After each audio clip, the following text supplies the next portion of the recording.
Hi, I'm Funmi Olonisakin. I'm Vice President for International Engagement and Service at King's College London.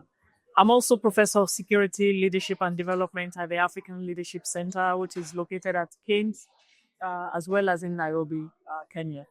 Oh no, yeah, I think I can reasonably, come to three observations so far over the last 2 days. The first is something is unusual about this gathering.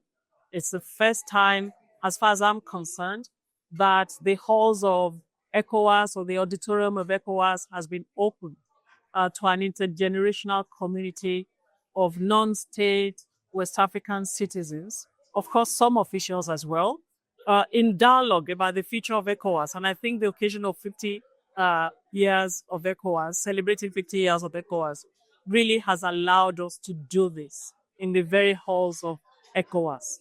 That's what a conversation between leaders and peoples ought to be like. I would say, secondly, we've managed to ask a very difficult question, which actually, because it has ended up being a really pertinent question as to whether we do need regional organizations in order to have regional integration in West Africa.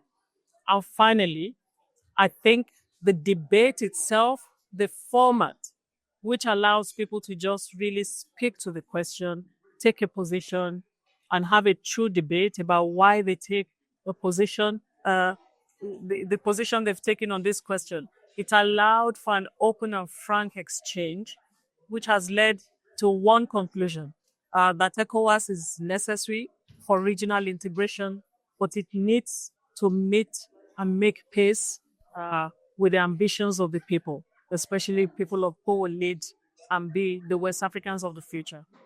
It's not even just what I hope to see, but it's what is expressing itself both in the dialogue, the demographic change that we see in the region and the whole continent, but particularly in West Africa.